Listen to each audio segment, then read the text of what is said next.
स्वागत करेंगे हमारे सबसे खास मेहमान का, दुनिया की सबसे बड़ी राजनीतिक पार्टी के अध्यक्ष जेपी नड्डा जी।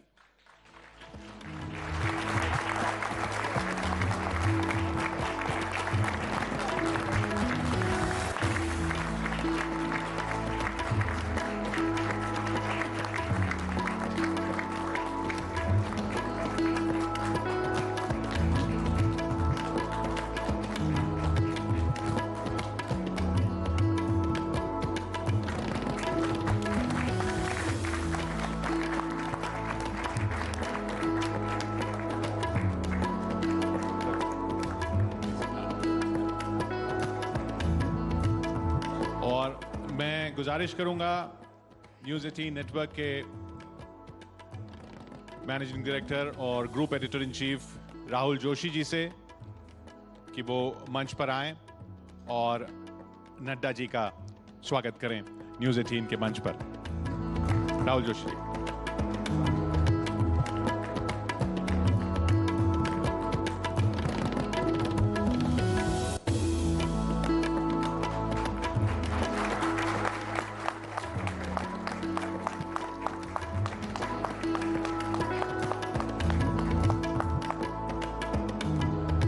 चौपाल के समापन के लिए नड्डा जी, स्वागत आपका, मंच आपका।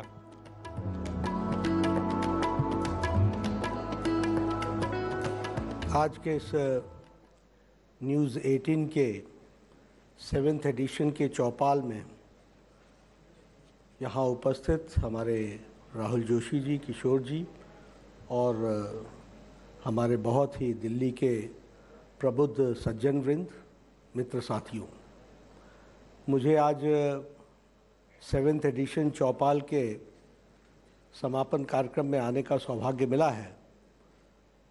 न्यूज़ 18 की तरफ से हमेशा हम सबको उनका प्यार, उनका समर्थन मिलता रहता है और ऐसे प्रयोजनों में कुछ विषयों के बारे में चर्चा करने का भी मौका मिलता है।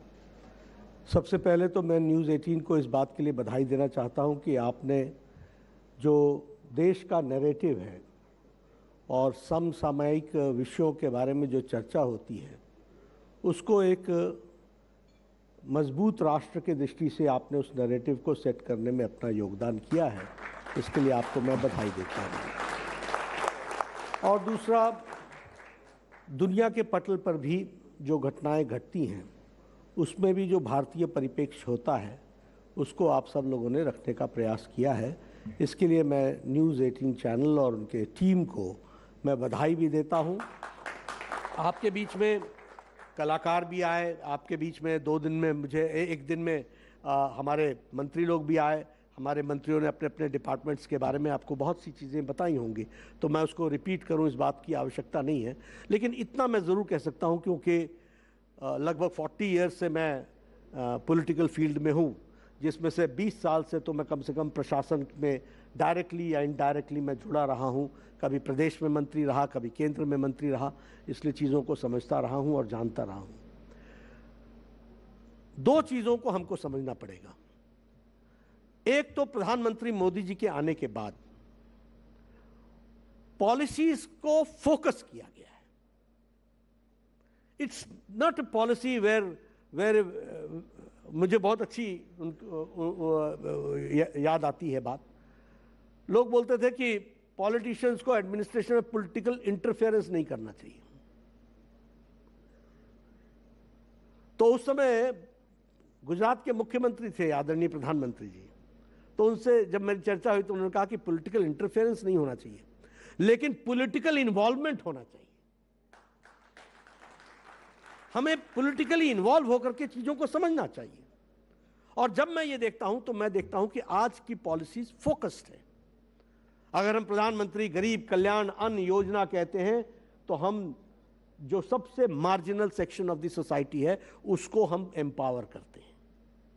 मैं यहां ये भी आपको बताना चाहूंगा, हमसे बहुत से पत्रकारों ने प्रश्न पूछा ये रेवड़ी कल्चर और बाकी सारी चीज़ों का। मैंने उनको बताया कि हमारी पॉलिसीज लोगों को एम्पावर करती है, उनकी पॉलिसीज लोगों में रेवड़ियां बांटने का काम करती है। हम रेवड़ी कल्चर में विश्वास नहीं करते हैं, लेकिन भारत को एम्पावर होना है, यह हमको समझ में आना चाहिए और इसको हमको पूरा करना है।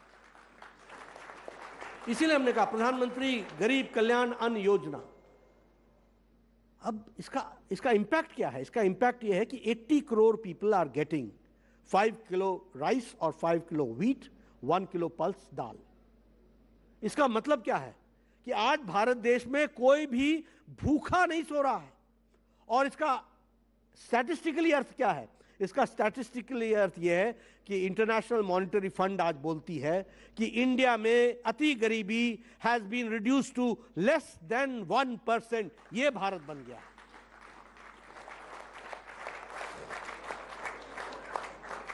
अगर हम उज्ज्वला योजना की बात करते हैं, अगर हम गैस के चूल्हे देने की बात करते हैं, यहां पर बैठे लोगों को शायद इसका कभी अंदाजा भी नहीं होगा कि हाँ दे दिया होगा, गैस का चूल्हा दे दिया होगा। नहीं, ऐसा नहीं है। इसने उनके जीवन को बदला है। मैं गांव से आता हूं, पहाड़ों से आता हूं। हमारे यहाँ हमारी माताएं बहनें गांव में 5 बजे सुबह उठती थी, जंगलों में जाती थी, अपने दैनिक नित्यक्रम से भी फ्री होती थी और वहां पर पेड़ों में चढ़ करके पेड़ के तने काट करके घर लाती थी और तब लकड़ी जलाती थी, तब चूल्हा जलता था। 200 सिगरेट के बराबर का धुआं अपने फेफड़ों में लेती थी, तब जाकर के वह घर के लिए चाय बनाती थी। यह परिस्थिति थी। उनकी आंखें खराब हो जाना, उनका फेफड़े खराब हो जाना, यह आम सी बात थी। लेकिन आज हम ये कह सकते हैं कि 9 करोड़ बहनों का मतलब है today pulmonary disease has been reduced only because of Ujjwala Yojana. This we have to understand. And it is the empowerment of the women. ये women का empowerment है। ये पब्लिक टॉयलेट्स, प्रधानमंत्री जी ने इसकी चर्चा लाल किले से की। हमारे कांग्रेसी मित्रों ने उस समय इसका उपहास बनाया था। हाँ, भारत के प्रधानमंत्री शौचालय की बात लाल किले के प्राचीर से कर रहे हैं। लेकिन what impact it has made. 12 crore people, मतलब 12 करोड़ फैमिली हमारी women used to go for their daily needs outside their house in the fields and they had to wait for sunrise, before sunrise और आफ्टर सनसेट। क्या क्या जीवन होगा उनको। Life with dignity 12 crore की संख्या को दी है तो प्रधानमंत्री मोदी जी के इस स्वच्छता अभियान शौचालय ने दी। Life with dignity. And when I say so dignity, I mean not only the mother but also the son and the daughter. जो बच्चे वो भी जो फील्ड में जाया करते थे उनको भी इज्जत से जीने का अधिकार मिला है। ये फर्क आया है जिसको हमको ध्यान में लेकर के चलना होगा और उसको हमको समझना पड़ेगा। इसलिए हर तरीके से आप बताइए, हम लोगों ने तो कभी सोचा भी नहीं होगा 18,000 विलेजेस में विदाउट इलेक्ट्रिसिटी, 18,000 विलेज, 2.5 करोड़ परिवार बगैर बिजली के थे। 2 करोड़ 50 लाख परिवार फैमिलीज में विदाउट बिजली। इसका मतलब उनके यहाँ पढ़ाई क्या होती होगी, बच्चे क्या पढ़ते होंगे, क्या टेलीविजन देखते होंगे, क्या उनकी अपब्रिंगिंग हो रही होगी।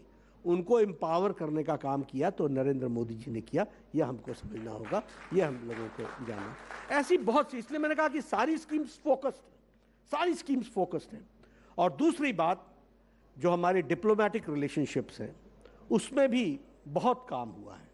और मैं, क्योंकि प्रधानमंत्री जी को आप सब लोगों ने भी बहुत नज़दीक से वॉच किया है, मैंने भी वॉच किया है। He has undertaken 60 foreign tours since 2014 and he has visited more than 100 countries और 100 countries के head of the states के साथ पर्सनल और 1-to-1 रिश्ता बनाया है। इसमें मेहनत हुई है मोदी जी की, ये भी हमको ध्यान में रखना चाहिए। Modi ji is the first prime minister who visited Israel and he also visited Palestine।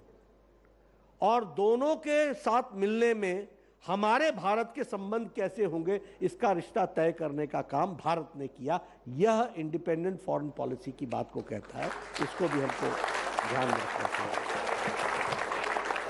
वहीं हमने जो हमारे ट्रेडिशनल रिश्ते थे रशिया के साथ, उसको हम लोगों ने कंटिन्यू भी किया, स्ट्रेंथन भी किया।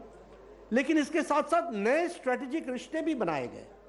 और नए स्ट्रेटेजिक रिश्तों की जब मैं बात करता हूं तो उसमें मैं ये भी कहना चाहता हूं कि हम लोगों ने कोशिश ये की कि इसमें हम एनहांस कर सकें बायलैटरल कोऑपरेशन, हम इंसान इन्हांस कर सकें अपनी ज़रूरतें, हम इन्हांस कर सकें ऑन ग्लोबल इश्यूज, और उस ग्लोबल इश्यूज में हम एक साथ खड़े हो सकें। तो मैं आप सब लोगों के साथ, तो समय की मर्यादा है, इसलिए मैं बहुत लंबा बोलूं ये भी ठीक नहीं होता है। आप भी बोलेंगे कि बोलने को बोला क्या, ये रुकता ही नहीं है, तो इसलिए मैं बहुत नहीं बोलूँगा। लेकिन हाँ, इतना मैं ज़रूर आपसे कहना चाहता हूँ कि आज जो आपने थीम रखी है कि India is developing as a global power, इसमें कोई दो राय नहीं है कि भारत की बात को अब दुनिया सीरियसली ले रही है प्रधानमंत्री मोदी जी के नेतृत्व में। मैं आयोजकों को फिर से धन्यवाद दूंगा कि उन्होंने बहुत अच्छा कॉन्क्लेव ये किया और मैं भी इसमें आया। आप सबको बहुत बहुत धन्यवाद।